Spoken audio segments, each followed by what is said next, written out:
can't just like blanket statements to people and hope that they like get it. We need more than just one show. Yes. We need a few, just like everybody else. It's healthy and good for Black people to have more than one option to look at. And I hope more creators have their own streaming services so more people can be served. It's a special day and it symbolizes so many great things.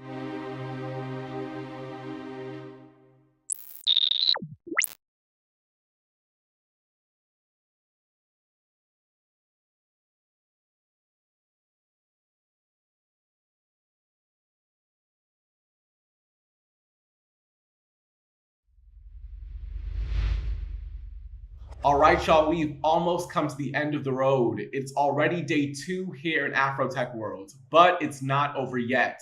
Guaranteed today is gonna pack a punch. Let's start the morning out with some amazing talks with our hard-hitting speakers, including today's keynote, Jeff Staple. Trap Bingo is also going down on the yard a little bit later on today, but remember, networking is key, right? So be sure to visit the expo halls because they do close up today. Definitely don't want to miss your opportunity to meet with companies that are here to hire. Go ahead and get that bag, right? That's why we're here. And as always, hit up the help desk if you have any questions. Have fun.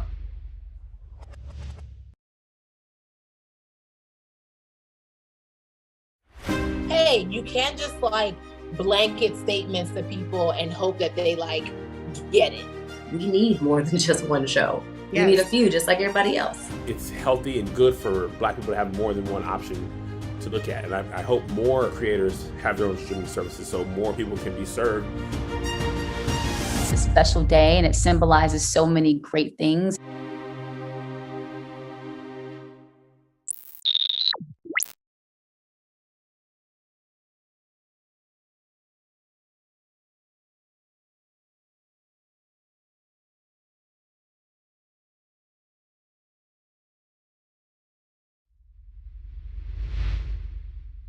All right, y'all, we've almost come to the end of the road. It's already day 2 here in AfroTech world, but it's not over yet. Guaranteed today is gonna pack a punch. Let's start the morning out with some amazing talks with our hard-hitting speakers, including today's keynote, Jeff Staple. Trap Bingo is also going down on the yard a little bit later on today, but remember, networking is key, right? So be sure to visit the expo halls because they do close up today. Definitely don't want to miss your opportunity to meet with companies that are here to hire. Go ahead and get that bag, right? That's why we're here. And as always, hit up the help desk if you have any questions. Have fun.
And so I want to talk about decentralized autonomous organizations with you. You've created, probably one of the most popular ones from, a Black founder particularly, but one of the most popular DAOs anywhere with Miami Tech Runs and tech runs that you're doing all across the world right now. So I want to understand what a DAO is. Can you please explain for us? Sure, no problem. So a DAO stands for Decentralized Autonomous Organization. As the name suggests, a DAO is an organization automated by computer code and open for anyone to participate. So a DAO is created and managed by a community which collectively manages its funds and projects, right? Each DAO is different, and most follow like some simple basic principles. And anyone that's in a DAO, essentially, they have governance, and they have a governance token, which gives them voting power on proposals that are essentially proposed by the community. And then holders can also, make proposals for changes in how the DAO. So as an example, I'm going to guess, let's take your Miami Tech Runs. You're going to say, if I hold one of these tokens or these coins and we want to play on Saturday instead of Sunday, that's a proposal that I can make to the community? Absolutely. So, when you're thinking about, in practice, right, there are certain things that you want to propose to the entire community. And then there are certain things that you may want to propose to just like your working group.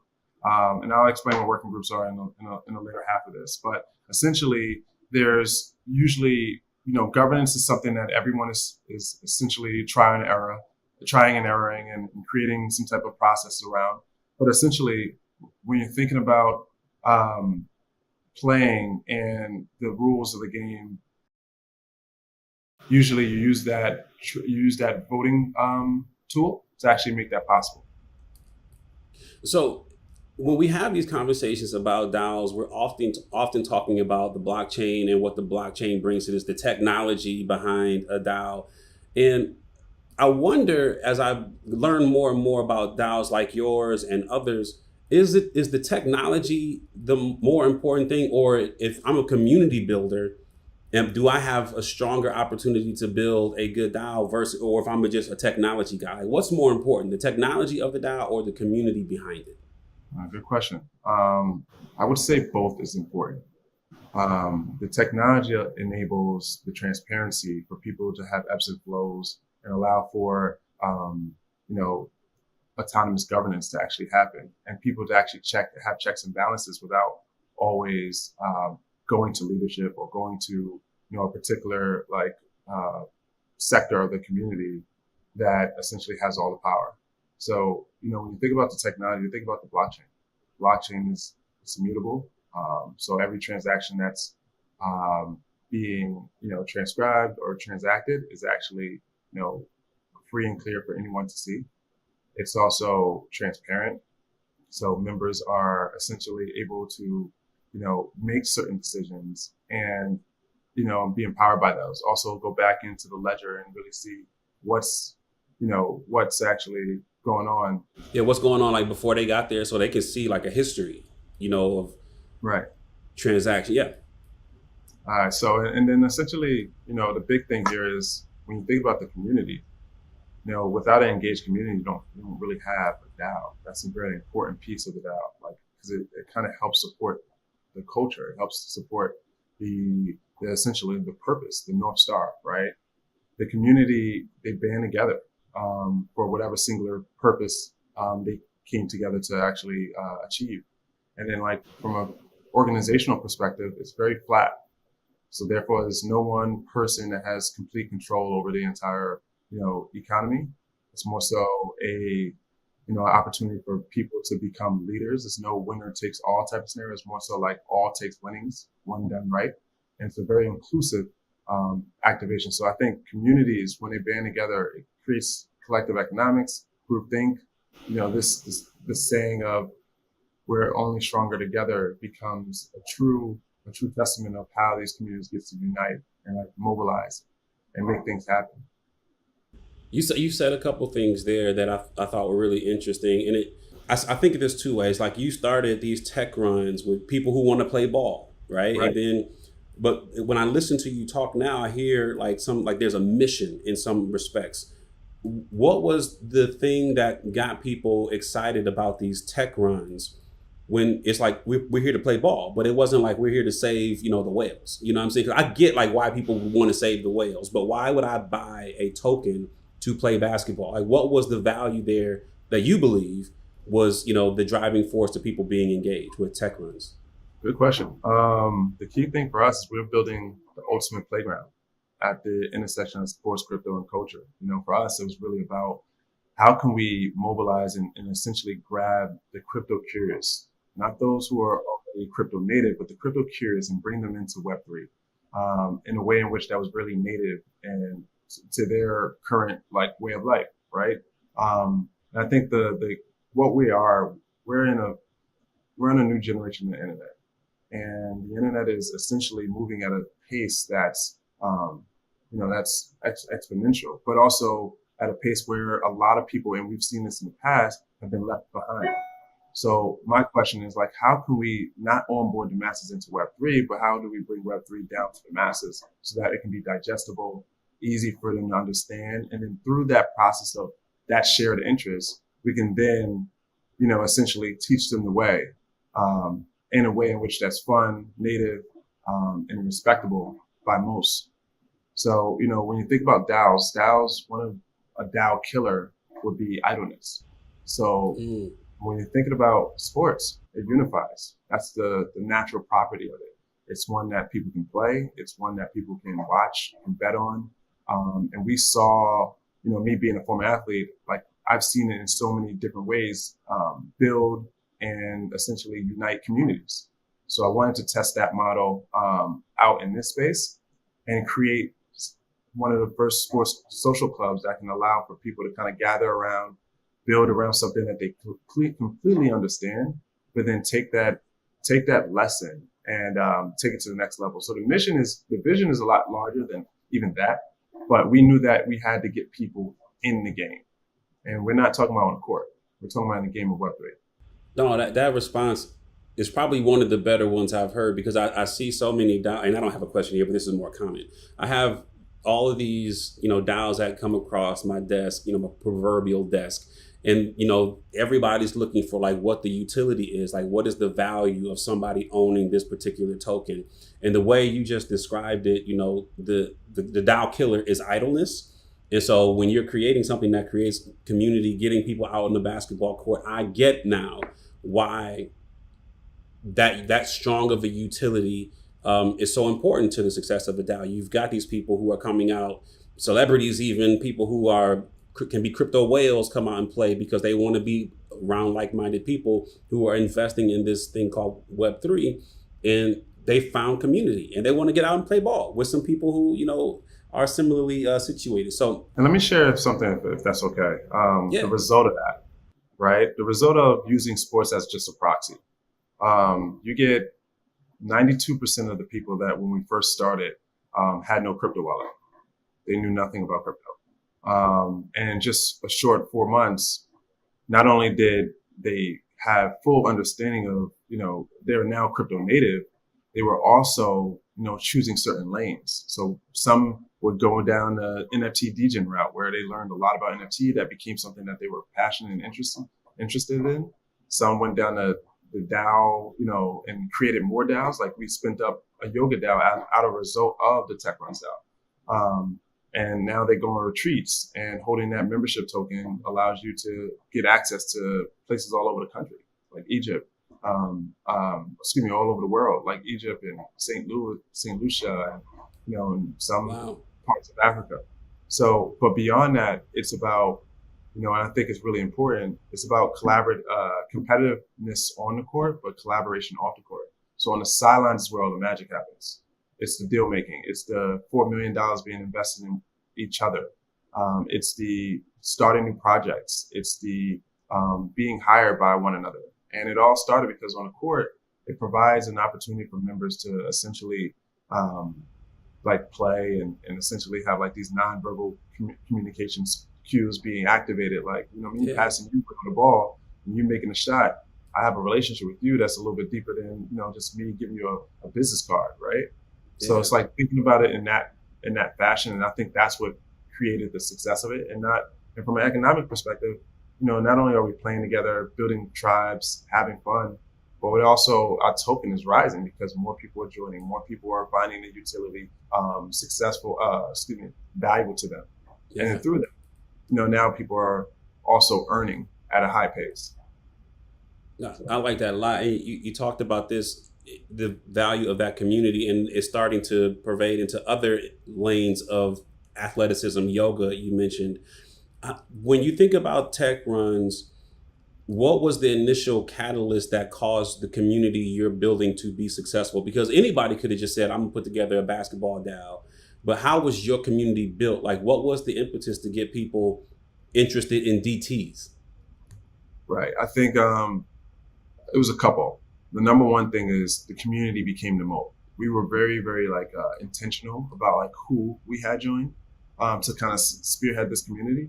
So we went after entrepreneurs, founders, creators, investors, those who are, not just like-minded, but they have something to offer. And it got to a point where during the second half of 2021, members who were essentially,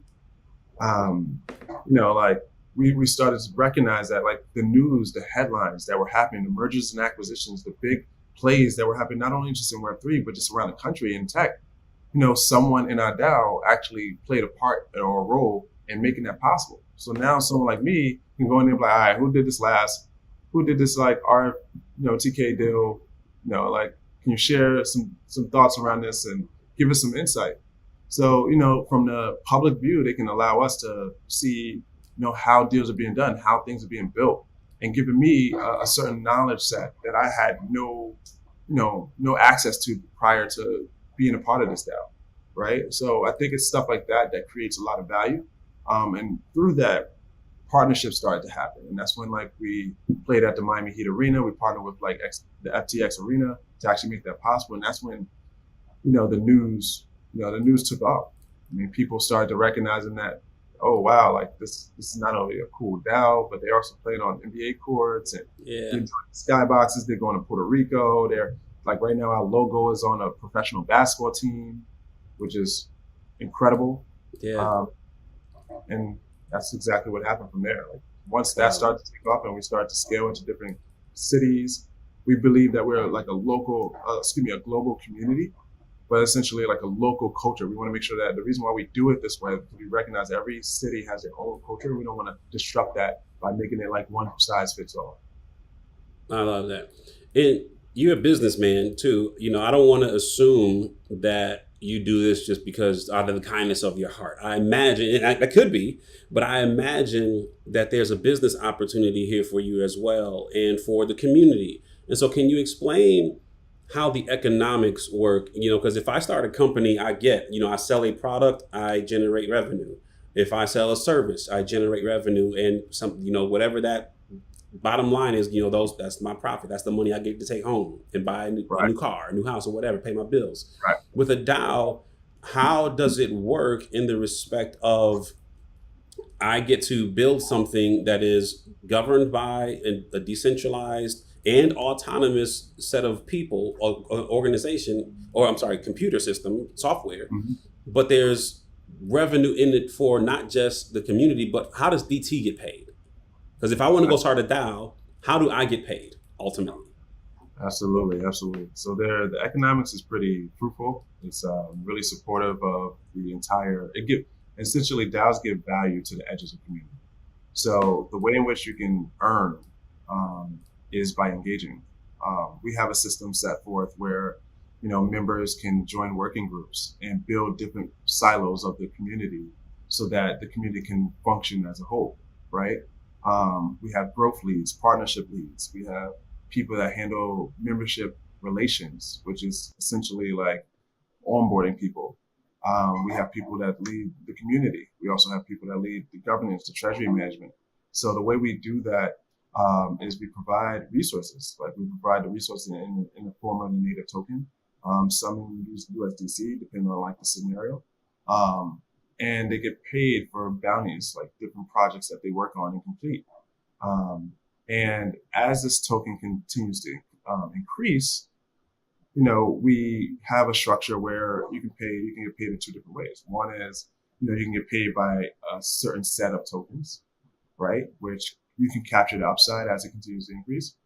Obviously, the variable or the risk to that is like if it starts to drop, you'll catch that up. You'll catch the downside as well. But on the other side, there is also the stable aspect of it. Like you could say, hey, listen, we can all vote to give someone, $1,500 part-time for a month of their opportunities, or like if they complete a certain amount of tasks, they can get put on either a salary or a project-based situation, and that would be given into the native token, but it would give it in the amount in which we set forth. Like if it's $2,000, it'd be $2,000 worth of this native token.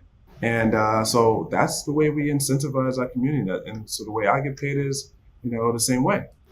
So, and this is for my own benefit because I've had so many people, we've been having these DAO conversations, and I heard this quote that says you can't bring a Web 2 way of thinking into Web 3. And I think there's like a disconnect with so many people who are trying to think of how to make this make sense. And so I'm going to ask you, like, is it what you just explained, is it kind of like, I get paid, like think about the traditional stock market. I get paid in more stocks of, McDonald's or whatever. And by engaging with the community of McDonald's, they give me more stocks. And so I get to pay my bills when I cash that stock out. Is that what you're saying in kind of how DAOs work? So if I engage with the Tech Runs DAO, I earn these tokens. Therefore, you're saying I get to, realize that personal reward. Is that get turned into dollars when I just decide to cash in some of those tokens so that I can go pay my bills, so that I can go take a vacation, right? Is that what you're saying? Yeah, to a certain degree, yes. You can get paid in the quote unquote company's equity, right? When I was at Tesla, through bonuses, we had bonuses and instead of cash, we had equity. We got paid more and more Tesla stock. And that can pay off later on, like, especially when you get in early. Given the fact that Tesla has, performed the way it has in markets. So same model comes here, but it also, like, Web 2 is not completely vanished from Web 3. So like the idea that there's a complete separation, no. It's just a follow on. Like it's read, write, and own. It's not only own. It's also write too. So like when we think about the model, we still want to, how do you make, the salaries competitive? We look at ways in which we can, we look in the market and say, hey, listen, how much would someone get paid in normal dollars? And then we can apply that in this model. And we're just getting paid in a native token. So now when you're talking about the Web3, play of it, it's okay, you might receive the native tokens, you might receive ETH, and those two things is something in which if you have Coinbase or if you have all these other, like if you have BlockFi, some of these other like banking tools that are more Web3 native, it can give you an opportunity to, you can hold your crypto and like borrow against it, or you can essentially cash out whenever you find that to be suitable as well. So how can people who are, you talked about some of the people who came to Tech Runs didn't even have a wallet in the beginning. How can people who are trying to get DAO experience, interested in things like Tech Runs and others, Friends with Benefits and others, like how can we easily get DAO experience? If we want to dip our toe in the water to just kind of figure this thing out, what are some things you would recommend we do? I think the best thing you can do is participation. So you can learn a little bit, but I think just jumping in. And what jumping in looks like is, there's communities. Like if you see, say, Tech Runs, and you see the activity that's going on, like our DMs are stacked. And in our DMs, we have members saying, hey, listen, I want to join. How do I get around to like becoming a member, or, how do I participate? The best way in which we can do that is through, we have like a membership application process, right? So like you can apply. And once you apply, we have our membership relations people, start to do her due diligence and essentially reach out to those people. And she kind of walks you through that process, why they'd be a good fit, et cetera. And then eventually they buy the token. So like the decentralized part of it is, for most people, you can buy your tokens and you can buy someone's tokens, and that's the first start. So Friends with Benefits, the same thing. You buy their tokens, you can apply. Once you apply, you get reached out to, and you join that first group, that private Discord channel. Once you own those tokens and you've been approved, and then they walk you through that that onboarding process from thereafter. So it's every process has a different model. Some you can just join by just buying the NFT or just the token. Some has an application process because they're kind of like vetting the vibes and trying to have controlling of. They're just making sure that like the vibes are being protected. But it's not necessary. And then some just have an open group chat. Like LA Tech Runs has an open group chat. You can join by just clicking on the link in the bio in the Instagram bio.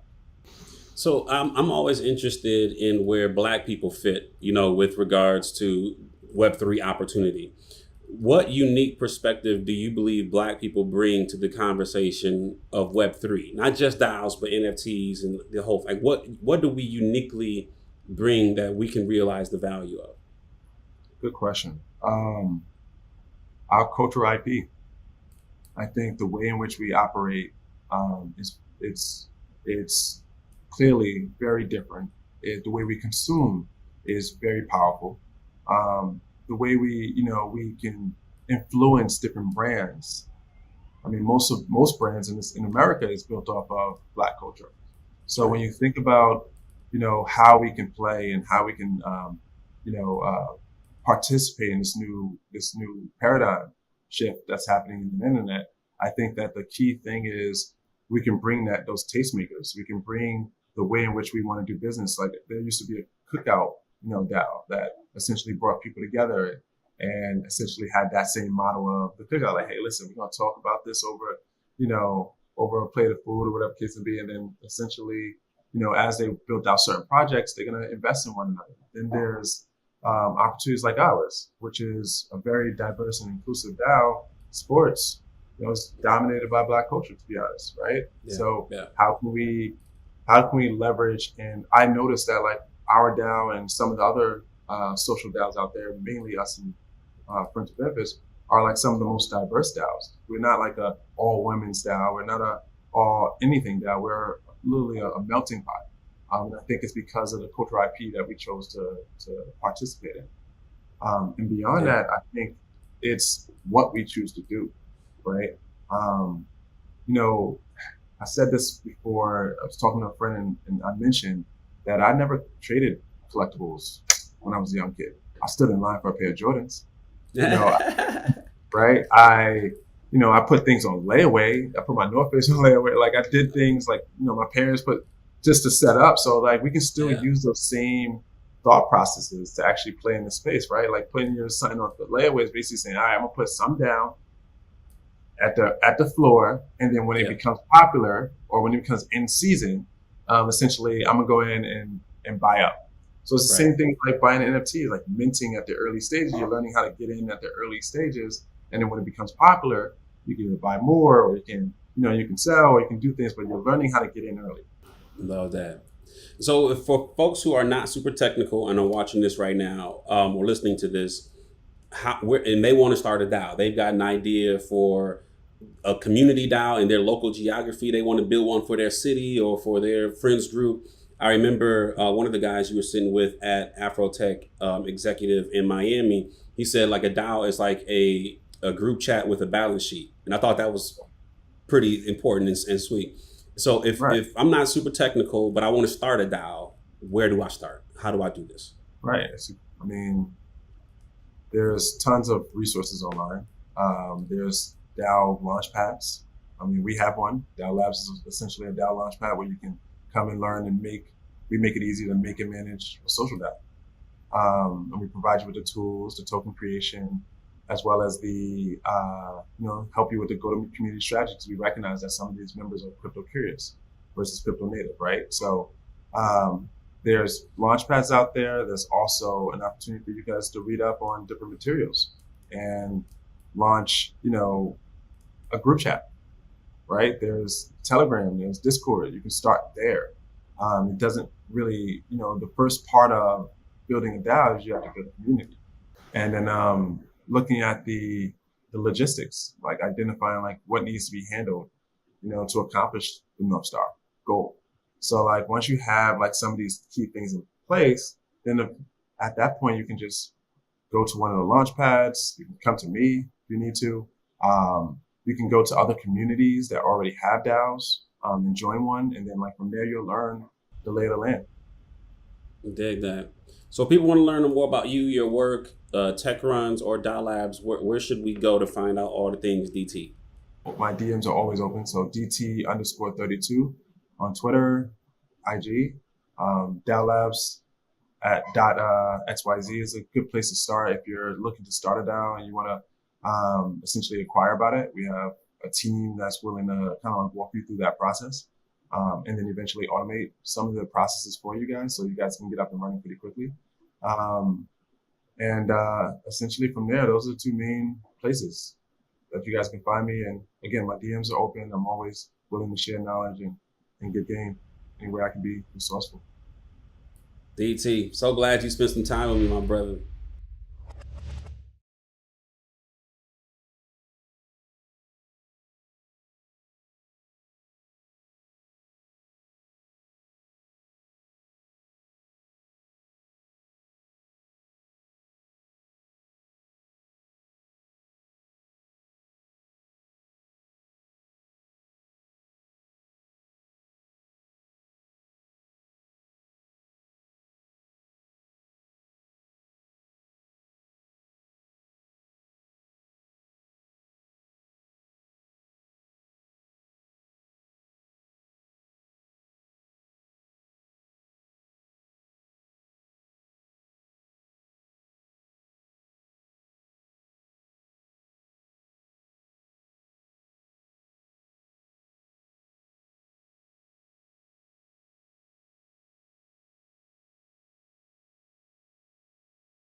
Hi, I'm Monique Eidlet. I am the co-founder and managing partner of Rain Ventures. We are a seed stage investment fund. We have a lens on women and Black and Brown founders. And today I'm so excited to be having this amazing conversation with Candace Morgan. And Candace is the Equity, Diversity, and Inclusion Partner at Google Ventures.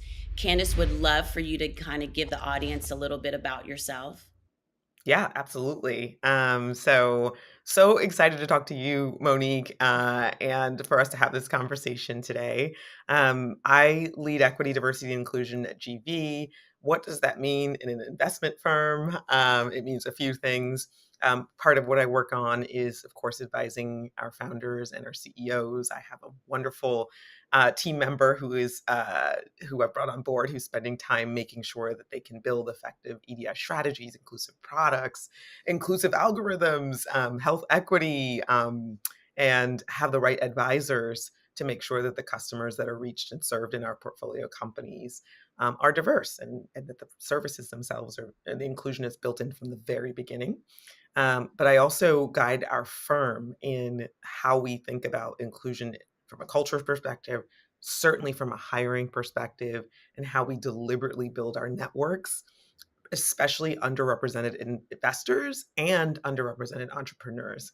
And the way we think of that is, of course, broad, but we're largely focused on women, Black Latinx, and of course, intersectional founders, gender minorities, and we recognize that our networks aren't sufficient there. And GV is we're officially kind of sector and stage agnostic, but our sweet spot is typically Series A and Series B deals. We tend to focus largely on digital consumer, digital enterprise, and life sciences, which is actually a good chunk of our investments. The majority being biotech, and then a growing percentage of that being digital health. Well, thank you, first of all, Candace, for everything that you do. I think that in order for people to appreciate you being a partner at Google Ventures and focusing on inclusion, it would be great to kind of just get a little bit of how did you get here? Like, how did you get into this space? And Mhm. was it a big pivot for you?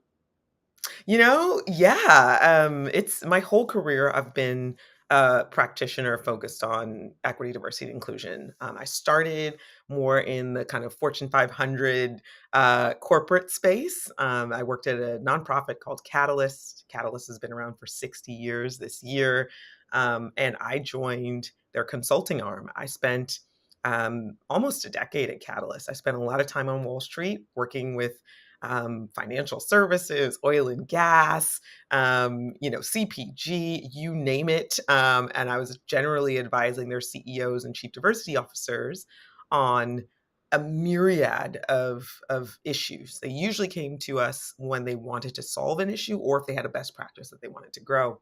I also moved to Zurich, Switzerland, did that work based Wow. out of Zurich. Let me tell you, moving from the Bronx to Zurich was to the suburbs of Zurich was an experience. But I got to work with clients across Europe and the Arabian Peninsula. And then, essentially my journey to the startup world was I got a ping in 2015 from Pinterest, and they said, listen, we are setting pretty aggressive diversity hiring goals, and we need someone to lead it. We need someone especially deep on inclusion and inclusive strategies.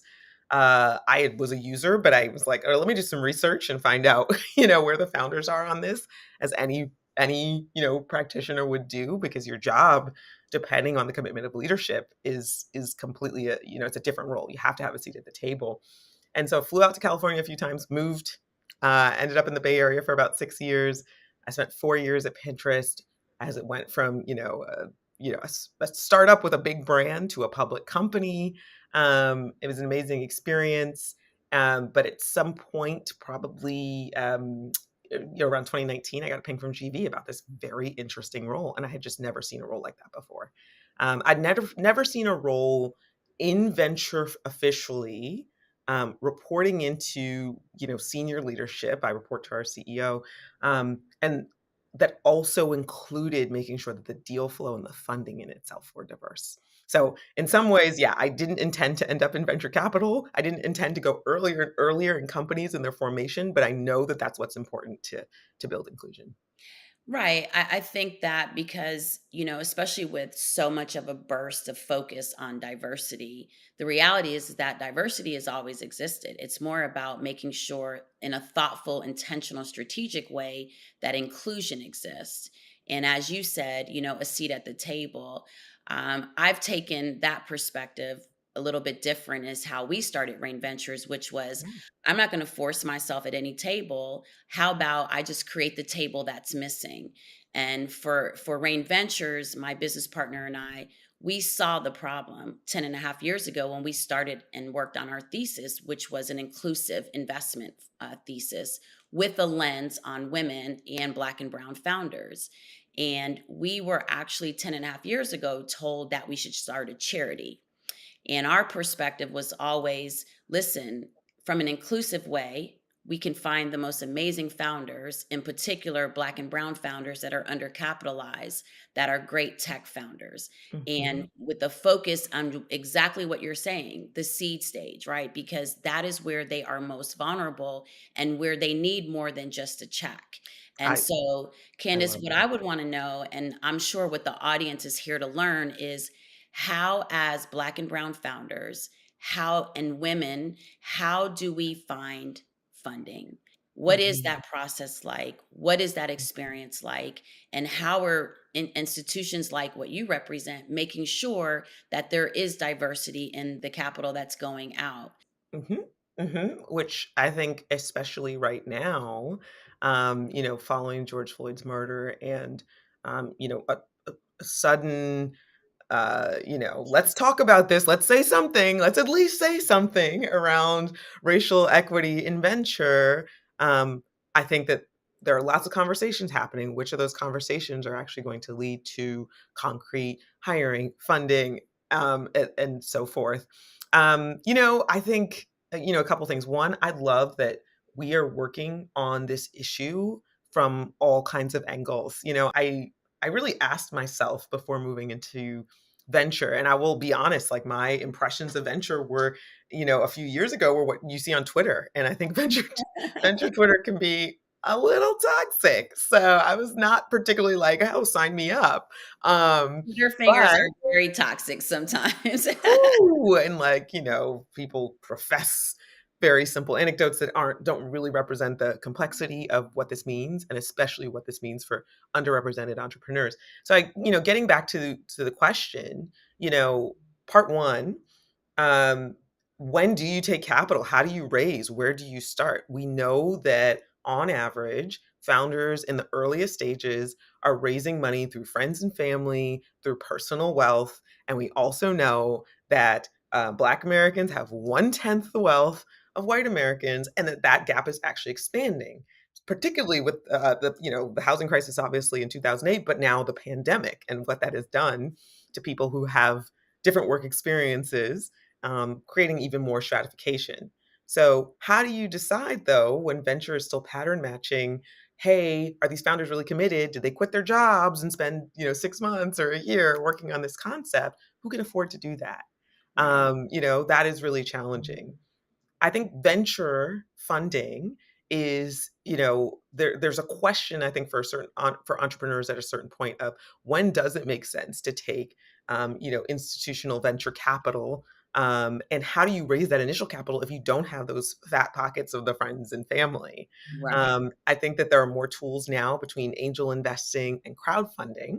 Um, than we had before. In fact, I just started an angel investing collective last year with employees of Alphabet. We're called the Black Angel Group.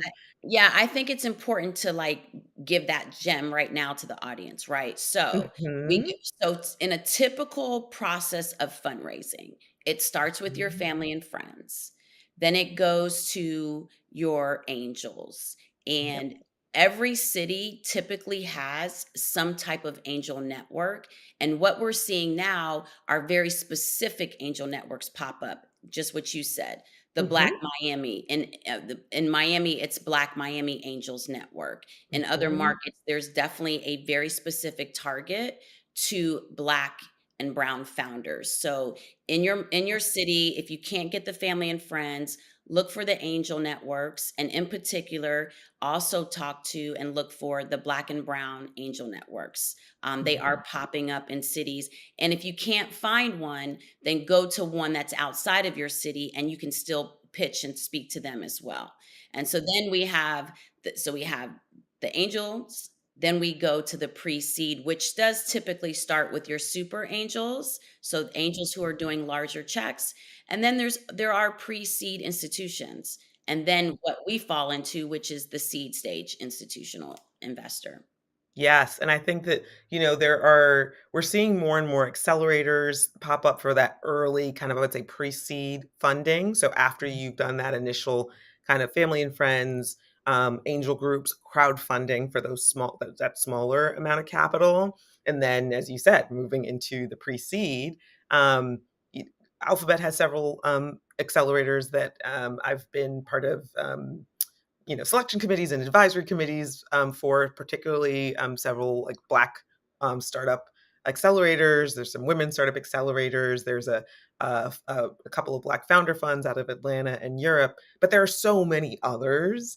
When you move from that kind of pitch competition stage at the kind of seed and sort of pre-seed stage, there are just more opportunities for Black women and Black entrepreneurs to capitalize. There are groups like Digital Undivided, if you're really early, specifically focused on Black and brown women, where you might be looking for that, again, that smaller, just starter check as you Right. transition into those super angels. And, I think that there is never enough of information given also on the small business grants that you do not have to pay back to. And so I always tell founders that, especially Black and brown founders, let's look at the resourceful side first before you start an actual debt, which is fundraising, right? And so let's go and see if you qualify for any of the Small Business Association grants first. Then let's see if you apply, you can get the Small Business Association very, very low interest loan rates with a very extended due date. And I think now there is a mandate that's happening with qualifications, and there's an accountability factor when it comes to making sure that Black and brown founders are being, given loans and smaller, better interest rates, and also more access to grants. There's a lot of grants. Universities have a lot of grants for founders. So please also start there, not just only from the raising the institutional side of funding.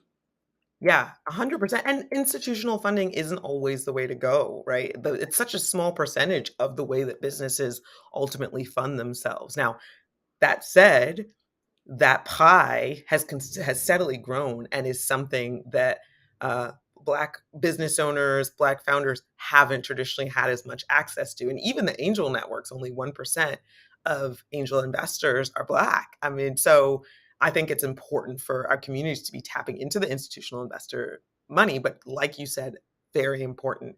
How do you raise capital that isn't debt initially before you move into these other models? Well, especially when the earliest stage of your company is so vulnerable, you're going to pivot and evolve so much that you want to make sure that the debt you're taking on, because any dollar that you raise, that is a debt. And they are not only expecting to return that, but they're also expecting for you to multiply that return. And so these are things that we do have to also talk about, except, outside of just the glamour of fundraising, right? Because it's not just this glamorous experience. What I like to tell founders and what I would like to tell this audience is that the word no is something that you will hear a lot in the fundraising process. And I also say be more strategic and intentional with who you're pitching to. Do due diligence on the people you are pitching to. If you are a consumer product, do not talk to a real estate fund because you're going to get frustrated. Everyone's going to get frustrated. Start speaking to the investors that actually make sense and understand your business model, and they deem that actual something that's valuable. Secondly, I would say, what I would want founders to know, especially me being an investor, is that, be resourceful. Just because you can raise money or just because it can increase your evaluation, please understand the opposite side of that. The more you raise is the larger your debt. The higher your valuation, the higher your returns have to be. So please understand all of this glamour. And I see all these PR things going out on, founders company just got, a $300 million raise. Okay, well, guess what? That's a lot of money that you have to return. And maybe that wasn't the best thing for your company. So I do think we need to take a step back too and really, really start giving out information that isn't just the fancy side of being an entrepreneur. Let's give these women, because we are the fastest growing entrepreneur. I don't even like to refer to us as a minority. Women and Black and brown founders are the majority. So as we're the majority and as we move with that narrative, how should we focus on fundraising? Yeah. I mean, I think there are so many gems in terms of what you just said, right? There's a lot of noise out there. I mentioned Twitter. There's the media. There are these very kind of sexy, like, so-and-so just raised an $100 million Series A, or even seed rounds now. It's super frothy. And there are folks who are outraising and taking too much capital, and so the expectations are then heightened. So you read the articles and it sounds very cool, and And in some cases, I'll be honest, I look at some of these, some of this raising without even traction, without the customers, that kind of Well, that's just thing. as dangerous, right? That is just as dangerous as not Uh-huh. being able to raise, is having too much fundraising and not Correct. being accountable for how your dollar is working. Yes. And then, the buzz around it will absolutely subside when it's time to think about the Series A, Series B, and what's happening in the performance of the company. Also, your ownership of your organization, your company. Once you start taking out debt, certainly once you start going into institutional investors, right? You obviously, as you said, Monique, you want to make sure you're researching, the venture capitalists that you're working with. You want to make sure that they're looking at your area, your industry, your function. There are a lot of venture firms that, for example, if you're in a kind of a more CPG space, that's not their sweet spot, right? So you've got to find the investors that are there. I think the statistics that you just shared, it's really, first of all, just disheartening to know that there's the amount of capital and the billions of dollars that are going into companies just continually rises, and yet the share of that of that capital that is going to women and Black and brown founders is in some cases actually proportionally shrinking. Well, here's the problem. The problem is that it actually matches the percentage of funders, right? So the 3.2% of venture funding going to women and to Black and brown founders is actually representative of the people that look like those founders, right? Mhm, And just so great. that's why we created Rain Ventures, is that we can't keep asking white male investors to Mhm. fund women and Black and brown founders. In fact, we need to make sure, and this is why Alphabet was so important, right, to Mhm. being one of our investors and being on our LPAC, is that they gave money to founders that look like the undercapitalized, that can Yes. step in and see this blind spot that other traditional investors have. And so we need more Black and brown funders that look like Erica and myself, that look like you, Candace. And so Mhm. that's the other side of it, is that as much as we need to keep deploying capital, we also need more people that look like us Right. deploying capital. Yes, and that representation, Black VC, I'm on their steering committee, and they just put out a research report called the State of Black Venture, and they found that the fastest growing group of senior Black venture capitalists are fund managers. And I think also likewise, from where I sit, in a fund, supporting funds of funds and supporting Black and other underrepresented fund managers is so important, and of the way to go. Now, do I think these institutional investors also have their own role to play in Yes, diversifying who they're supporting? absolutely. Absolutely. But yeah, you're right. The research literally shows that women investors are more likely to invest in women. Wouldn't you be surprised? Humans are still humaning, and if I can make that a verb. And so how, we at GV have been thinking about how we support those fund managers. So yeah, Brain Ventures is absolutely a part of this $100 million commitment to Black led funds and fund managers. Low Tony of Plexo Capital used to be at GV, and Yeah, we uh, you know, know. he's amazing. I'm talking to him tomorrow, actually. But yeah, and his model, which includes fund of funds and actually supporting and growing more Black fund managers, is so important. I think that is an important kind of shift in terms of how do we enable the people that have the deepest networks in these communities to have the funding to raise their first fund, first of all, and then raise the next fund and the next fund. How do we make sure that we know who the LPs are that are actually, in addition to, and I will say one shining kind of practice that I think came out of companies really reflecting on racial equality was that a lot of other organizations, corporations, in addition to Alphabet, like PayPal and others, opened funding and started to get to know Black-led funds and other funds, right? And so increase some of the LP funding. Now, if we look at when you're raising Fund 3 or when you want to move towards a growth fund, what is the role of LPs, and who are the LPs that are funding underrepresented fund managers? So that's one piece of the puzzle that I'm thinking about in my job, and making sure that GV and CapG and other Alphabet funds and others are spending time with these fund managers, getting to know new fund managers that are Right. emerging really quickly. So when I'm thinking about this audience and I'm thinking about their takeaways for this conversation, A, one of it is make sure that you actually that you have looked at all options before you decide to fundraise, right? Absolutely.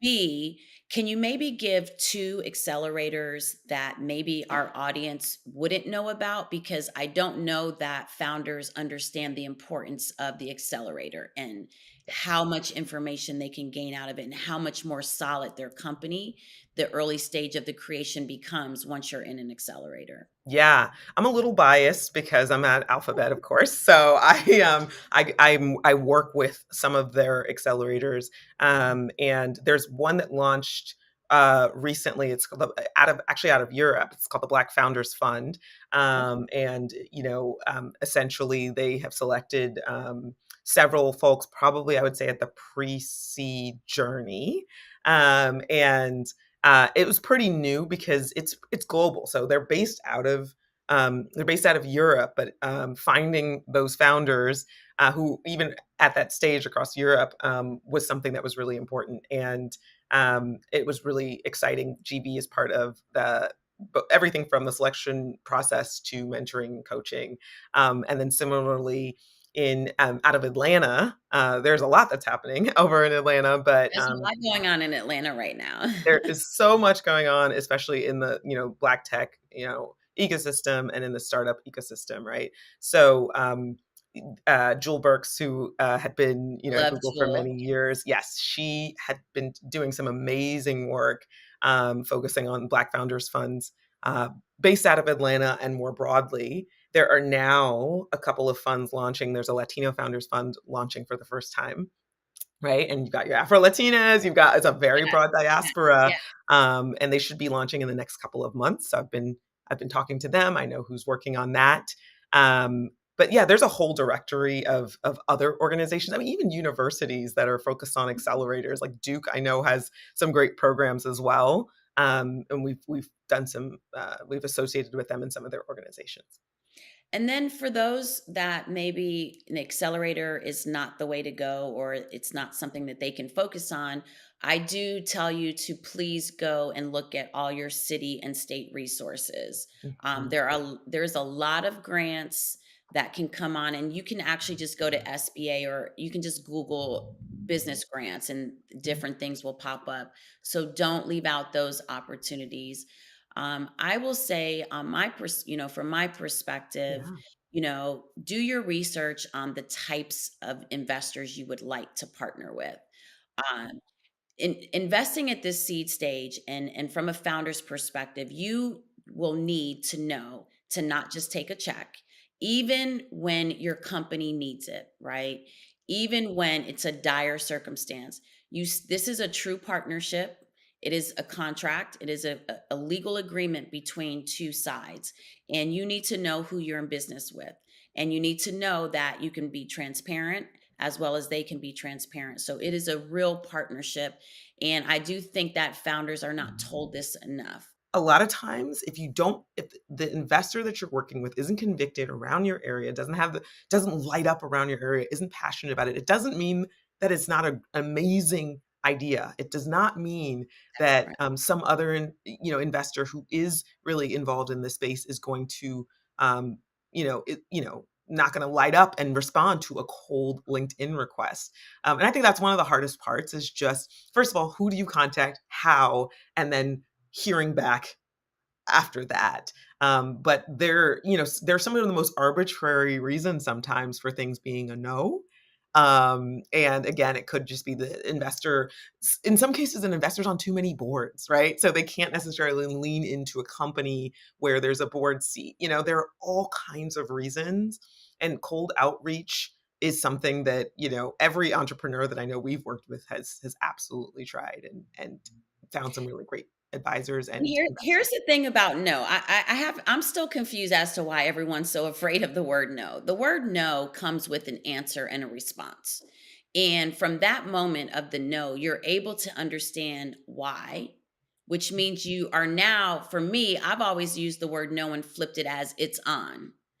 I think that adversity is, you better get accustomed to it as a founder, as an investor.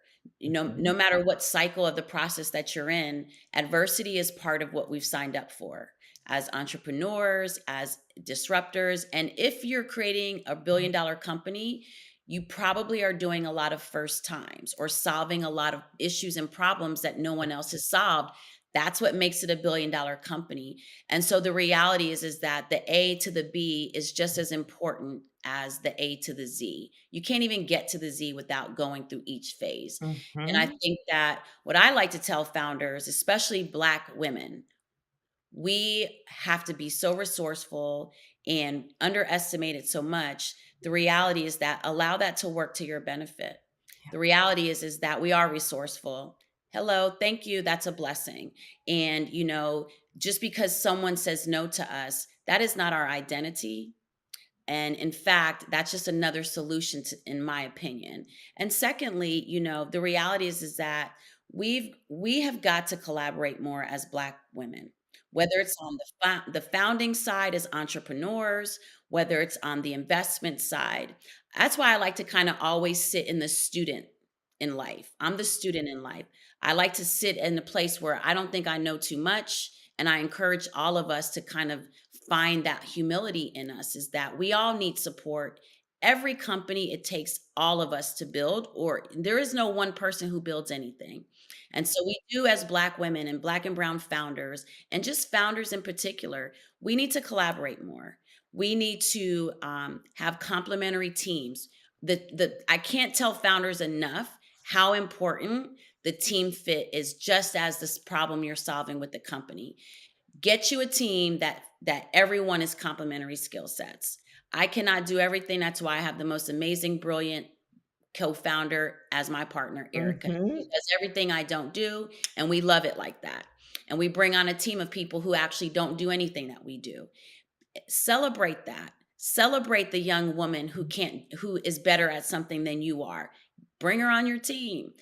Investors look for that, founders. Like, we need team fit just as much as we need product market fit. Yes, I want to completely underline and everything that you just said, because of course, as a founder, you're not expected to know it all, but your ability to lead and have people, but love your vision and want to, love that startup life where you're wearing 10 hats and, but they're on this mission with you, is super important. And I think that can be particularly complicated when you are in a body that's been underestimated, right? And you learn that you need to be so polished and you need to be able to answer every question and et cetera perfectly. Well, actually, they are looking for your potential to lead and grow and scale, a company with $1 billion market and, 6x or 5x that, whatever that return. And so if you don't seem self-aware, or if if you're talking about the numbers or the projections, but you're very early stage, right? And if you're not aware of, okay, here are some of the headwinds and market forces that could potentially become an issue. Here are my strengths, and here's where I look for complementarity, then that can be a real problem. And I remember pulling, someone aside who was seeking some funding, and I said, "Hey, I listen. I know you're amazing, and I know you're going to be great, and you have so much potential. But if you every time you speak to these investors as if you have everything solved, when this is early, we've got a lot to do, it makes them wonder if you're self-aware. And so we've been told that we have to be perfect and polished, and yet we have to show self-awareness and vulnerability. It can be a bit of a mind trap. Conflicting information, right? Yes. But what it boils down to is authenticity. 100%. We have to show up as our authentic self, flaws and all, because that makes for the best life journey experience, period. And you get to hit those road bumps earlier and more smooth than the pretense of I'm perfect. I'm perfect. There is no such thing as perfection. And so you're right. That is a very scary place for founders to be, when in their mind their future of their business model relies on this investor. And Uh-huh. so I think that we've heard coachable, Yep. right? We've heard Coachable, authentic, right? you have to Um, able to be coached, you have to be authentic. And I something that has been coming up a lot in when we allow every Friday we allow founders to pitch to us. And what we're seeing is that yes, because of the pace of business and technology, so many things are you have to pivot and evolve much quicker than when we went to business school. It was, oh, come up with the 5-10 year business plan, right? mhm, But mhm. here's what is being disconnected in this idea that you don't need business plans is that you're not starting the foundation of your business model and you're not knowing the inner making. So I encourage, the audience and founders in particular, even though the business plans are much different, do not do away with the principles of the business plan. You need a SWOT. You need to know your Mhm. strengths and your weaknesses and your opportunities. And, you need to know these things. You need to know the market that you're going into. There is no such thing as there is no competitor. There is competition out here. And in fact, investors, when they feel like that, they're like, then maybe it's not a market opportunity. So you need to really still, even though you create something, you have to understand the business side of it. And that's what investors are looking for. Most importantly, also partners, and you need to know your consumer. That's the other thing is that not only is it about the product market fit, it's also about your consumer base and how do you see your consumer? How are you communicating with it? With all of the iOS changes, the way you capture your digital direct to consumer products now, a very different way. And so as an investor, founders, you need to know these things. Do not do away with the basic Mhm. principles of business. Yes. What I and think your we're security not talking risks. about that enough. Yeah. Absolutely. What are the risks of the model? But create the model. I think it's really interesting how, even though this is a very long-term business and, you're looking at being in a relationship, one of our investors described it as kind of like a marriage, right? You're going to be in this relationship for years. Um, there is a lot of short-term thinking, which is in some cases, knowing what is happening, knowing the emerging trends, knowing the emerging technology is really, really important. But have your long-term vision and show where you're open to changes or forces that could change that plan. That's right. So, just from this conversation, here's some of the things I heard both of us talk about. First and foremost, know your business model. Secondly, once you understand your business model, it allows you to understand where you need to focus from a scaling perspective, even from the earliest state, right? Thirdly, know your options. Don't only think that your company relies only on an institutional investor like a VC. So explore your options. Make sure you're exploring all of them and run different business models based on that exploration. I think that is super, super important. If I only do a credit line, what does this look like for my company? If I do a credit line and a VC investor, if I only do a grant and a credit line. So play with those different options. And then once you do that, now do due diligence on the type of investor you need to speak to. If you have a consumer product, speak to consumer product investors. If you have you're in the real estate industry, speak to that industry. Make sure you're speaking to the people who get what you're also doing. And don't be afraid to build out the most amazing team. Even when you're in the startup world, there are people who are very talented, who are willing to have equity over compensation immediately. There are people that you will need to be completely vested into your company. It's really hard to build a startup and raise money with contractors only. Mhm. Please make sure that you're thinking about the long-term impact when you're bringing a contractor on who has a roster of clients versus having maybe someone who doesn't have the C-suite title currently, but they want that C-suite title. I was that girl at 22. I wanted the C-suite title and I wasn't afraid to ask for it. So there is a talent pool out here that is not being tapped into. So those are some of the things that I kind of heard today. And then Candace, I would love like for you to leave the audience with, give them 2 go-tos, whether it's a website, some type of something that they can add to their toolkit, both on the one from the fundraising perspective, and then one from just the company as a founder perspective. Yeah. Okay, I love this. So at first, look at what's available to you, and before you go and take some of that debt financing. And then in terms of finding networks of other women of color founders, I mentioned Digital Undivided, and usually they're focused on very early stage founders and organizations. I know Morgan DeBon, who's part of our portfolio company, Blavity, is hosting some founder retreats right now. So Can we just talk about what Morgan is doing? I mean, I'm loving this woman that she is, and this powerful voice that she has become, leveraging all of the things that she went through and understanding that now she needs to give that back to the up and coming entrepreneurs, and in particular Black women. And I think that this is really important because there are lots of tools out here that don't cost too much or is the right investment into yourself, not the purse, not the shoes, not the bag, not the travel, right? But investing into ourself and into your future. And Morgan is creating the most amazing community and network, especially for Black women. Absolutely. So yeah, find your tribe of other entrepreneurs and up and coming entrepreneurs. Well, that's amazing, Candace. And, thank you for everything that you're doing. And most importantly, thank you for not being afraid to dive into what you didn't actually see as what was going to be your career path.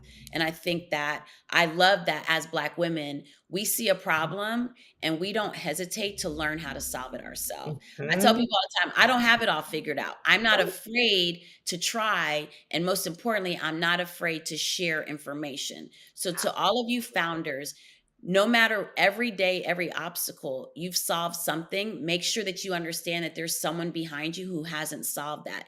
Give them access to that information. That's really, really important. And like you said, Candace, creating that community. I would love to give a tool that I actually use to this day, and my staff uses it. It's edx.org. I do believe that access to information is also one of the things that balances out this ecosystem. And edx.org is free online learning. I take class, even though I have my master's, I take classes from Wharton, from Harvard, MIT. I took a coding class on there, and it's free. And with the exception, if you want proof that you took it, then, you pay, I think the most expensive certificate I paid for was $500 from Wharton. The reality, though, is that when in need, there are ways for us to find the things that we need. And that's just a fact. So edx.org is one of them. The second thing I would say is that, I know for Erica and I at Rain Ventures, we respond to every founder. And so, just because you didn't get a response from one institution or it wasn't what you didn't want to hear, you shouldn't stop your journey of finding the right partners. And you may have to go through a ton of people to get to that one yes, but when it's the right yes, it's all the difference. And so also know, so edx.org, don't be afraid of the no. Reach out to funds that are specifically interested in funding what you're doing, and also a lens on Black and brown founders like Rain Ventures and other places. And if we can't, we're here to make sure that we still give you access to the tools and other resources that we provide. So don't be afraid to reach out to more people. And then I would also say, I always like to leave with a quote. That's my favorite quote because I think it's a beautiful thing to acknowledge this process that we go through in life. And it's by Maya Angelou, and it's, "We delight in the beauty of the butterfly, but rarely admit the changes it has gone through to achieve that beauty." We need to understand that this is the actual journey, that it's the good, we take that and we make that help us go through the things that don't feel so good. But when we're uncomfortable, that is true sign of growth. And I'm a true believer in constant growth, and that doesn't feel so good all the time. So Candace, how would people reach out to you? How will they find you if they needed to speak to you? Yeah, ping me on LinkedIn. I'm easy to find. And then also the group I mentioned, the Angel Group, Black Angel Group. We have leadership at blackangelgroup.com. You can reach out to us there. We respond to everybody as well. And then I'm on Twitter as well. So yeah. Perfect. And Yeah. my email is Monique@RainVC. So it's REIGNVC.com. I'm on Instagram as Monique Idlet. I'm on Twitter, Monique_Mosley. I'm on LinkedIn. So don't be afraid to reach out. But most importantly, you'd be surprised what you all can do together as founders. You have a lot more power collectively, that you all can help each other too. So don't be afraid to create your own communities as founders as well.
Hey, what's up, AfroTech world? This is Jeff Nelson. I am the co-founder and chief technology officer of Blavity Inc.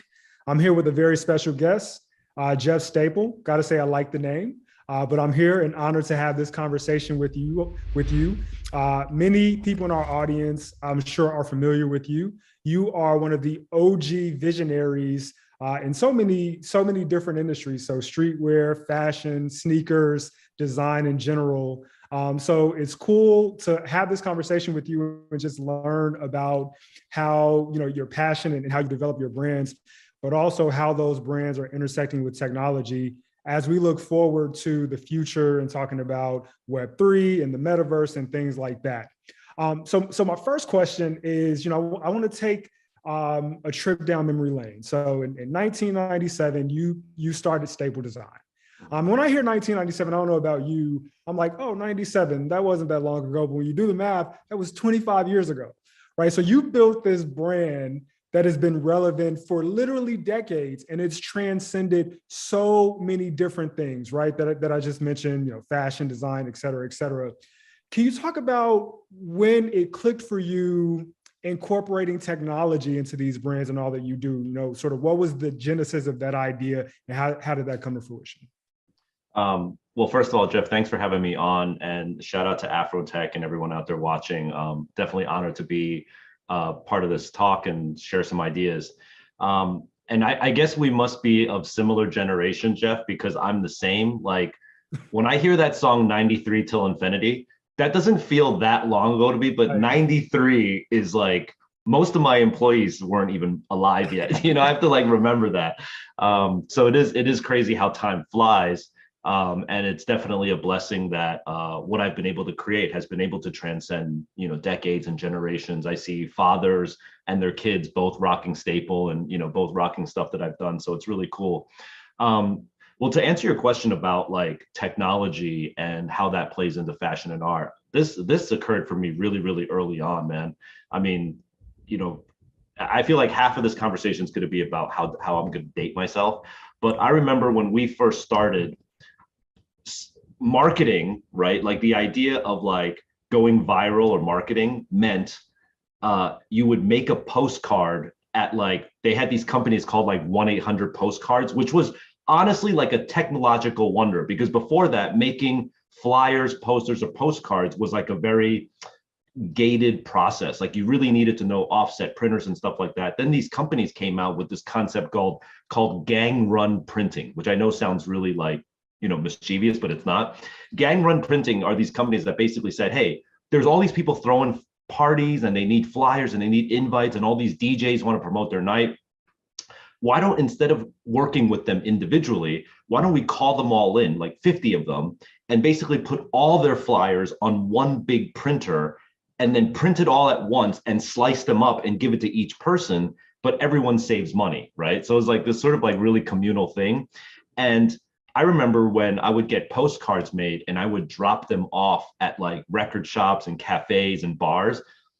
My social media marketing budget at the time was basically how many inches of postcards I would leave at each establishment. So if I thought this place was like popping, I'd be like, they get 2 inches. I'm gonna give them a 2-inch stack, But it's like, if this place wasn't that popping, they get a 1/4 inch, you know what I mean? That was marketing back then. And even though it sounds really naive, but like I was using technology at the time of what I had, because before that, it was literally hand to mouth. Like you had to shake someone's hand and tell them about your brand. It was like word of mouth marketing. So this idea of using like postcards, something as dumb as that, I learned really early that like I have to go beyond myself and my ability to shake people's hands and kind of spread the knowledge as quickly as I possibly could. Obviously, print advertising was something that was happening back then, in magazines and stuff. But the moment the digital revolution started to happen, where instead of putting an ad in a magazine and sort of crossing your fingers and being like, I hope hundreds of people see this, but I actually have no validation or idea if that's actually happening. Once the analytics and the tracking of social media and, just Web 1 really, like websites started to come. I don't know if you remember, Google came out with like Blogspot, and like Blogspot pages were like the first blog, right? And you could pick your template and stuff like that. And I remember they added this feature where you can add a little ticker to the side of your website to show how many people had visited your website. And that was like, this is pre-likes, pre-retweets or anything, but it's like every day I would wake up and be like, holy, like 12 people came over the course of last night and visited, and you would just wait to see that thing. But like that initial tracking of idea was so cool. And I just think that I've always tried to stay somewhat, I want to say, abreast of the technology. I don't want to call myself a technological innovator. I do wait to see if when a technology comes out, if it has stickiness before I invest my time. One thing that I want to emphasize is that time is the most valuable asset that any of us have. So for me to go in and be like, I'm going to spend all of my money, time, energy, and effort on Vimeo, like, that would have sucked. Like if I did that, so like no disrespect to Vimeo, but like you got to pick and choose your battles to see like where you're going to go. Like, frankly, I'm not really on TikTok, nor is my brand. That might be a big mistake for my brand, but we've chosen to be like, no, let's go with Instagram.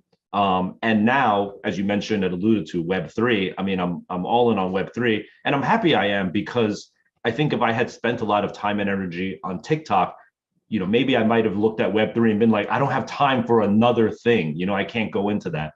So that's sort of like my foray into technology. That's so cool. And it's really interesting. I mean, you tell the story about the postcards and how, back then you were using tech, even, in the 90s, when we don't think of those things as tech. But I think what it speaks to is just your ability to be, relatively speaking, ahead of the curve, even if just a step ahead, right? And that's super, super important. And so, or I call it scrappy. there you go, scrappy, right? You know, Yeah. the hustler mentality, right? Which Yeah. which is so important. And so you made this bet on Web3 and crypto. You're doing a lot of things in that space. I am curious, for someone with your background in you know, being a creative, especially being a physical creator. Now you're, and I don't want to say transitioning, because I don't think you're leaving that part of your ethos behind, but you're augmenting and complementing that with being a digital creator. So can you talk a little bit about that transition? What's different about creating in the digital space, but also what's similar to your previous work? I mean, I got to first preface this by saying my foray into Web3 is literally, as of today, 9 months old. Like it's brand spanking new. So it's completely fresh. It's changing all the time. I'm learning every single day. People think I'm an expert. I'm not. Nobody is an expert, because it's constantly changing, you know. But I did dabble into the Web3 NFT space last year through the means of collaboration, you know. And if you look at the course of my career, some people say that I'm like the king of collaborations, but it's not because I was trying to own collaborations as a concept. What I was always trying to do was, again, not go all in on something. So, for example, when I'm a big sneakerhead, I really love sneakers. At any point in the past 25 years of Staples history, I could have said, I want to start my own sneaker brand, right? I could have done that. But I was like, you know what? I've seen a lot of my friends try to start sneaker brands, and it's challenging. And so why should I start a sneaker brand when I can call somebody at like Nike or New Balance or Timberland and be like, am I really going to make a boot better than Timberland? Like, maybe in 20 years I will, you know? So like, how about I just work with Timberland and we sort of like complement each other on what we like to do? So when it came time to the NFT crypto Web3 space, I said, instead of me just going full boat all in on crypto and NFT, let me learn from people who have been in it slightly longer. And so my first collaboration was with a company called Zora, Zora, which I suggest all of you check out. They're like the new marketplace. Secondly, then I collaborated with Artifact, RTFKT, which is they're like the new digital Web3 brand, if you will. They actually just got acquired by Nike. And then the third one was Gary Vaynerchuk and his VFriends program. So my first 3 steps into the space were with handheld with an expert or an expert at the time. And that allowed me to get a taste of it. And again, justify to myself whether this is going to be something that I really want to invest a lot of time, energy, and effort into. Obviously, I did. And then so we launched Stapleverse just a couple of months ago. And it's been a game changer. So to answer your question, what do I love about working in this space? There's 2 main things. Number one is that coming from someone who has made physical goods all their life, a lot of it overseas, you know, there are a ton of logistical hurdles that are in a creator's way in terms of getting something physically made, whether it's supply chain, minimum order quantities, middlemen, salesmen, shipping, tariffs, customs. All of this BS is essentially set up so that as many people as possible can make their slice of the pie, you know, and it's the most unstreamlined thing ever. And the other thing is, because of that, every time there's a hurdle, you are sacrificing a concept or an idea. You're like, oh, is it going to be 8 weeks to make that thing that I wanted? All right, forget that thing. Let's just get it done, you know? And so that's a creative sacrifice that you're making, you know? In this world, in the digital world, anything I dream, if it can be coded, it happens. It's like my brain, a coder, consumer. That's it. There's like nothing else, you know? And so that's really beautiful. And then the second thing that I really love about this is obviously ownership of your IP. You know, traditionally, if you think about being a fashion brand or a footwear brand, the success of your brand is a lot of times beholden on a retail store or like a sneaker store. You know, like if you have a sneaker brand, if you're not doing business with Foot Locker, you're probably not really doing business. You know what I mean? It's very, very difficult. Same with like department stores, or if you're an artist, if you're not going to be signed by a gallery or like a museum, it's very hard for you to break through, you know? And think about it now, if you sell your work to a galleryist, right, you get money for that transaction. Now that galleryist is going to sell it to another collector. You now, as a traditional artist or painter, does not get any more money. And then when that guy now sells it to another collector, the chain of revenue stream stops for you, right? In the NFT world, because of the blockchain and smart contracts, I can put into my smart contract that I, the creator of this work, forever in perpetuity, wants 10% of royalty on this. Oh, I can make up the percentage. And now every time that product or NFT or whatever is flipped, you just keep making perpetual royalties. And that's a game changer. And it's not even I mean, yes, it's a financial game changer, but it's a game changer because it's almost like buying a car and having fuel in your car every day. It's like, it's fuel for creativity. You know, I don't have to worry about the next thing because my babies are out there making money for me, you know? So that's the beautiful thing about this space. And I'm glad that you mentioned that, because we've been talking a lot this year in our AfroTech series. We had AfroTech Miami in February, where we talked a lot about NFTs and crypto. And NFTs are this new concept, and not everybody gets it. Some people still, and admittedly myself, before I really dug into the space, I was like, oh, these are just JPEGs, right? But what you just mentioned, that smart contract, there's so much power in that, where you can, if it can be coded, right? And you talk about creators and the ability to literally program in royalties, right? Where anytime a transaction happens, boom, boom, boom, it's all backed by crypto, it's all backed by the blockchain, and it just happens, right? That gives you, that as an artist, that gives you so much leverage. So thanks for really demystifying that and putting it in layman's terms. So yeah, I'll give you another analogy about people, because I have a lot of like friendly debates. Yeah, okay. A lot of friendly debates with friends who are like, yo, you're just selling JPEGs. It's worthless, you know? Yeah. And I'm like, you remember the day when I got a blue check on Instagram, how salty you were? And they're like, yeah. I was like, you actually told me that day you would pay money for a blue check. And I'm sure we all know people that would pay $50, $500, probably $5,000 for a blue check. Yeah. So wait, you're gonna pay $5,000 for a JPEG that's this big? What does that mean? It's not because of the artwork of the blue check. It's because of the value that it holds when it sits on your telephone. That's the only place it sits. You know what I mean? So when I tell people that, they're like, fine, I kind of understand. Yeah, it's like, it's the connection that it has, you know? So we are already, as humans, trading on a digital only landscape, you know, like, hey, if you go out and you buy an incredible piece of furniture, like a Herman Miller chair or sofa, right? Great, congrats. You and 6 of your closest friends and family have seen that chair. Every other person that you're gonna show that chair to, you're probably showing it to them on this device.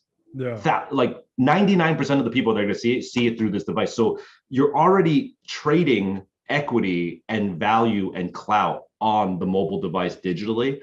And NFTs are just sort of like taking it all the way there, where it's like, let's just forget the physical. Like, and that's the scary part, is because people are like, I don't want to forget the physical. It makes me feel good, you know. But if you think about it, as you said, it's less about an abandonment of the physical. It's just an added extension of it. Then I think it makes people feel more comfortable. That's a perfect analogy there. And so there must be something about Jeff's, right? Because I can relate to this aspect of your story, is this inability to be satisfied with just doing one thing, right? So, we talked about, since the 90s, how you've had your hands in so many different places, right? You're certified sneakerhead, streetwear, fashion, design, you've got retail stores, all these different things. Now in the Web3 space, we talked about, and alluded to the NFTs, but you've got the Stapleverse, right? So we're here in AfroTech world, in the AfroTech metaverse. You've got the Stapleverse. Tell me, what is the Stapleverse, why it's cool, and why you decided to create that? The Stapleverse is my own personal Marvel Cinematic Universe. So like, I don't know if there's any Marvel fans out there, but like, I'm a huge Marvel fan. And one of the most impressive things is like the fact that, this saga has gone on for like 25 movies deep now, even more, decades long, But if you think about the genius of like, one of the latest Marvel movies that came out is Shang-Chi and the 10 Rings, right? Those 10 rings appeared in Iron Man 1, like over a decade ago. So, the producers just created this entire universe, and they're just taking us along for the ride on this incredible journey. And so what I'm doing now with Stapleverse is very similar. I get to create, sure, I love making clothes, I love making shoes, I love retail, all that stuff. But now I get to create storytelling, lore, characters. I get to take them on different journeys all over the world. I even get to take them outside of planet Earth if I wanted to. Like I could go to another planet, right? It's literally only limited by my imagination. But with that being said, we are starting chapter 1 of Stapleverse right here in New York City, where I came from. So I'm sort of mirroring my journey in the physical world through the NFT world, so that people get a really good understanding of my roots and my history. So it's interesting, like our mascot is a pigeon, and everyone really knows our brand because of the pigeon logo. So when there was news that we were coming out with this NFT project, they assumed it was going to be like 10,000 pigeon profile pictures, right? Yeah, and you know what? I probably would have made decent money if I did that. It probably would have been a fine project. But I sort of zigged when everyone thought I was going to zag. And what we did was we released 10,000 feed items. Okay, so these feed items are basically, in my mind, foods that you would see a New York City pigeon eating. And they're real, like, New York City strange things. Like we've got, like, obviously, like pizzas and bagels and coffee beans and tea bags, but we also got weird things like a syringe, a subway token, like a used condom, a cockroach. There's just like real grimy New York City stuff, right? And the idea is that you buy these feed NFTs, and then later on, and actually later on, I'm talking about like in about 2 weeks, you would take that feed and you have to now toss it to try to catch a pigeon. Similar to if you're sitting in Central Park and you're trying to get pigeons, you have to like toss them food, right? But sometimes when you toss food and try to get a pigeon, you get shat on by a pigeon also, right? So we have this whole gamification where like you buy feed, you now have to throw your feed out, try to catch a pigeon, but you might catch a pigeon shit NFT also. Okay, and because now we have these 3 factions, we have the people who will get pigeons, the people who will get poop, and the people who will not throw out their feed. They want to keep their feed. There's this like interaction gamification that's happening where like the 3 crews are sort of like battling with each other. And this goes back to my early days of like DJ battles and b-boy battles. It's just like, I love these crews that organically form, and it just friendly competition. It just makes all, everyone like work harder and be more invested in what they're trying to do. It's amazing that these concepts that we do see in the physical world, right? How they translate into these digital spaces. And what you're talking about is really this cross-section of so many different things: gamification, art, right? What's going on, a physical thing that happens in New York City with pigeons, right? It's really, really cool. And I'm curious, when you first heard about this idea of a metaverse and these digital universes and digital spaces, to some extent, it probably made sense that this could be interesting, but did it always make sense that you could build a profitable business on this model in this space? Was that something that was always apparent to you? And if so, then are you just a genius? Or if not, like what was the point in time when that really did click for you? I like to consider myself like half businessman, half artist. I think the artist side of me says like, I don't go into a new venture because of the money, right? Like a businessman or a businesswoman says, I'm going to venture into this new thing, and the ROI has to be there. The money I put in, I have to get it back 10x, or I'm not even going to do it, right? The artist is different, because the artist will be like, a smart artist will say, listen, I don't want to lose my pants on this deal, right? But I don't mind if I don't make money or don't make a lot of money, as long as I don't go bankrupt doing this, but it fulfills me creatively. I'm down to explore it. And so when it comes to this space, I didn't do it for the money. I knew that there was a possibility of making money, but if I didn't have the ability to express my artistic needs through this medium, I wouldn't have touched it. Like why wouldn't I open, like, if you want to make money in New York City, you know what you do? You buy a parking garage. Parking is mad expensive in New York City. So if I wanted to make easy money, I would get a parking lot, but that's not creatively fulfilling for me, so I'm not going to go there. This NFT space was very creatively fulfilling for me because, as I said, I get to create anything that I want to do. It definitely was helpful that there was this potential of a golden pot at the end of this rainbow.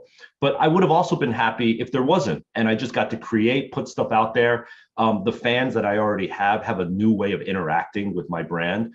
And it's really dope. I got to say, like, the fan base in the NFT space is very different than Web 2, Instagram, Twitter. It's like they speak a whole different way. They're very, very supportive. You know how on Twitter and Instagram, it's like there's just, you get into these rabbit holes of like, you know, just hate and criticism and like depression and stuff. But like, it is so positive right now in the NFT space. And I'm sure it'll regulate, you know, in a bit. But right now, everyone is really gung ho. You got these sayings that are like LFG, like let's effing go. And like WAGMI is like, we all gonna make it, you know, like all of these things are like really dope. And I love the positive. I was actually really surprised. Two things surprised me about this space.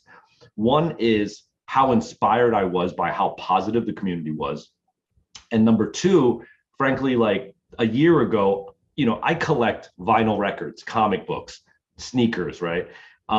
I never thought that I would be into collecting, as you said, JPEGs in a folder, right? That didn't seem like something interesting to me, but it happened about a month ago where I looked at my like crypto NFT wallet and I started doing that thing that collectors do. Like I started moving stuff around. I started saying, you know what, I need one more to just fill out that series that I'm trying to fill out. You know, wine collectors do it, watch collectors do it, you know, like art collectors do it. And I started doing it with JPEGs on my computer now. And I checked myself because I was like, wow, it's happening. This is happening to me. And I have a great internal radar temperature check on myself that if I'm feeling something, there's a damn good chance that hundreds of other people are feeling the same thing. So it becomes like a real thing for me, you know, and that just happened like a month ago.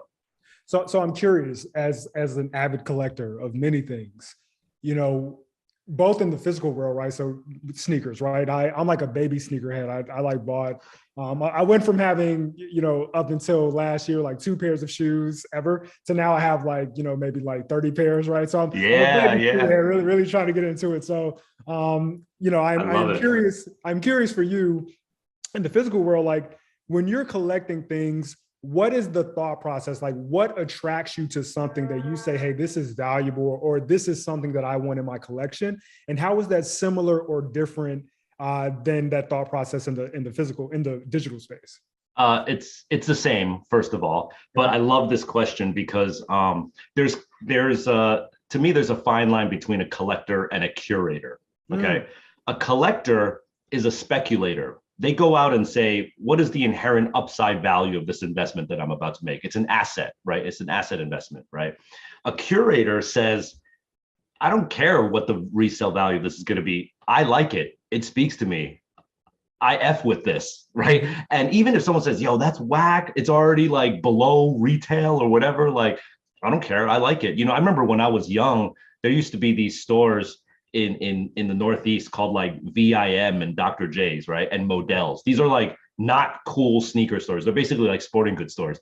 And I remember I would like look in the bargain bins and in the 70% off racks, and I would try to find a gem. And my goal would be that like I found something on the closeout rack, I rock it to school the next day, and people are like, yo, what are those? I've never seen those. I'm like, that's right. You don't know where I got these and I ain't telling you. That to me is the biggest goal, not to go into the hypest sneaker store, wait online 5 hours, buy something for 5x retail, rock it and be like, yo, wow. It's like, yeah, no shit, Sherlock. Like everyone knew that these were the hottest things on earth. But if you can unearth like a gem, that to me is like what a curator does. And that's what I've been doing with sneakers and comic books and vinyl all my life. Like I have a very obscure collection of stuff. It's not like the hypest stuff, but I do believe that it's a representation of me. And that's the same thing when it comes to with NFTs. Like the sort of hallmark names are like CryptoPunks or like Bored Apes and stuff. I don't have any of those. I have all these things that I just personally really love. And I wish more people, whether they were creatives or not creatives, instead of looking at your favorite influencer or magazine or blog to tell you what to buy, I wish they would look in the mirror more and be like, what do you want? Like, what do you actually want? Like, forget what the magazine or the blog tells you. Like, what do you actually want to wear? And I think people will just get a lot more enjoyment out of it, and they won't get so stressed out about like fluctuations and trends coming and going and stuff, like, because you're just being real with yourself. Yeah, that's profound advice. I love it. I love it. Earlier you said you're the king of collaboration, or you're known by some Other people say, yeah, I don't say right, right. Yes. Not self-acclaimed, right? But some people will call you the king of collaboration. And I think you have a great example about, not creating, not trying to compete with Timberland, because it will take you 20 years to do what they do, right? And to some extent, in the physical world, collaboration is necessitated because expertise is decentralized, right? There are barriers to entry to be good or great at something. And so it makes sense to go to someone who is great at something else, and you're great at something else, and you can come together and build something that's, better than the two of you as individuals, right?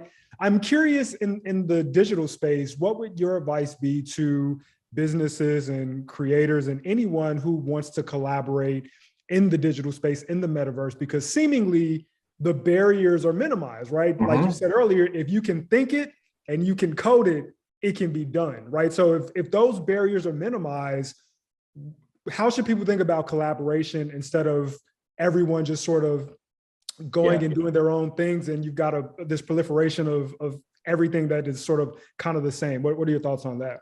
Dude, that's a great question. I mean, like, you're right. But in the Web 2, Web 1 world, it was about different types of expertises coming together, right?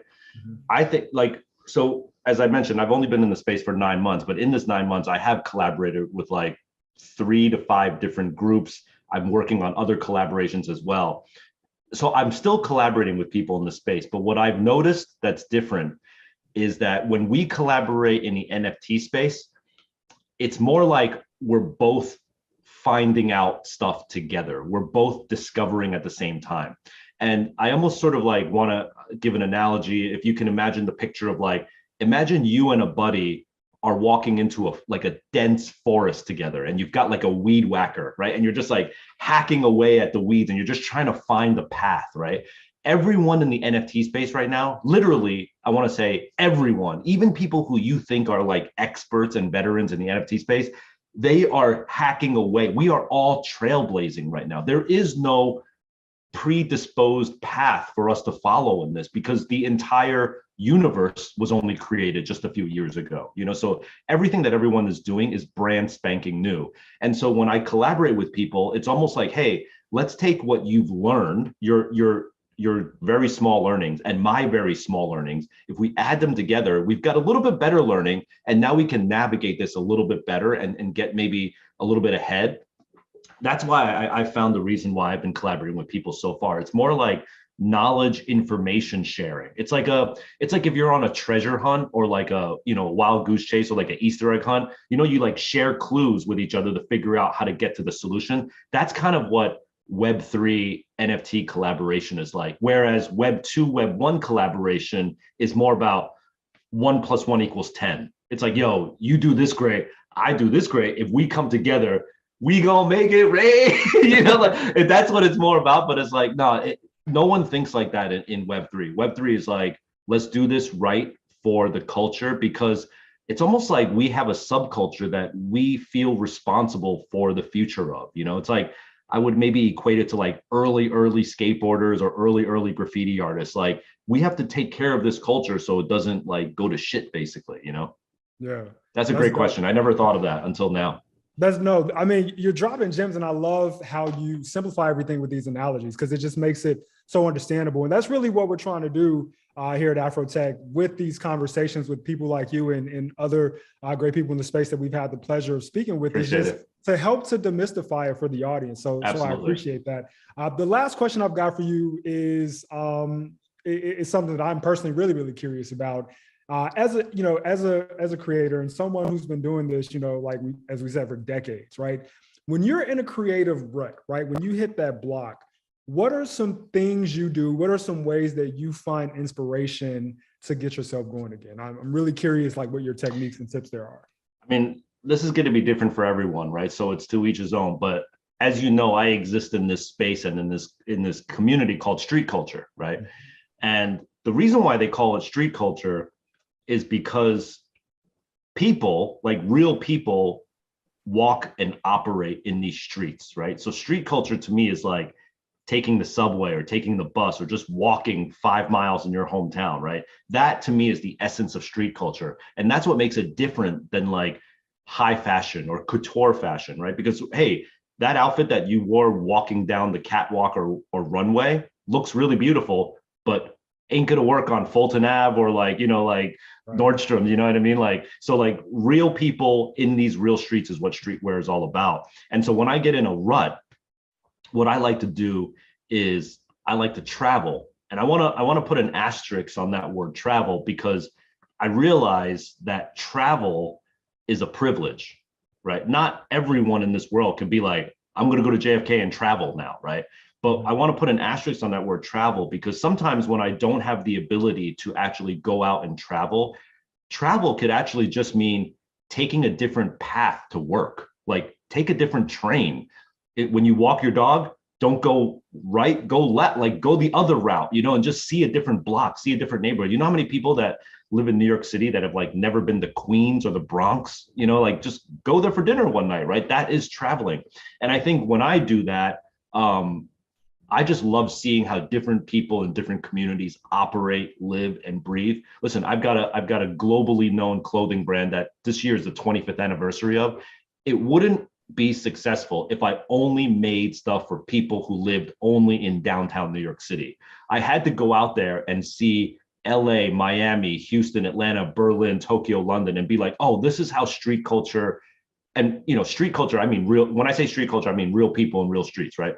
This is how real people in real streets just live, breathe, and operate. Now, me as a creator, I want to make stuff for them. And I think that is one of the secret sauces for why Staple has continued to spread, because it wasn't too niche, it wasn't too insulated. It was sort of democratic for everyone, and everyone who sort of just like is not fancy runway model kind of looking, shopping at the most highest end department stores. But I deliberately did that all throughout. And so when I need inspiration, I just turn to my customer, really. I just go to the street, I'll sit at a cafe on a corner and I'll just people watch. And I try to do it as much as I can outside of my comfort zone of my hometown, of my home neighborhood, and just get out there and see the world. Take a bus, take a walk, whatever. But if you get stuck in a rut, I find just seeing something outside of your normal perspective helps tremendously.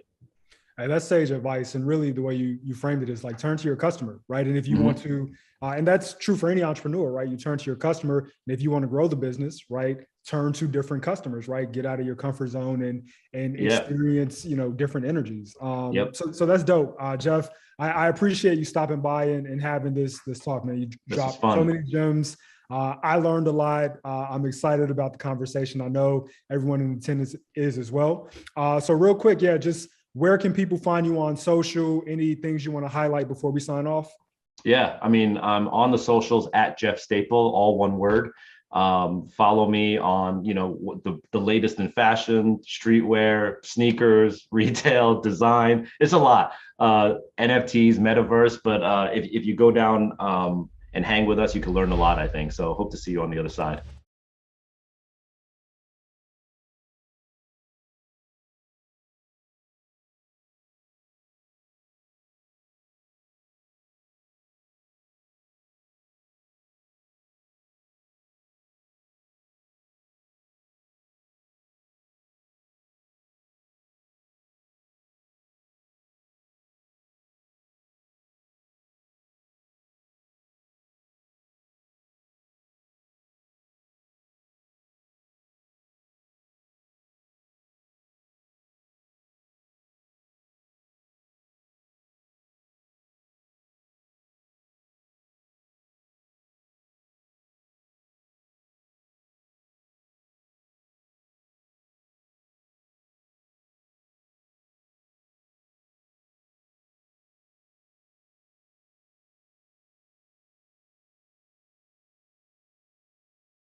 Bye.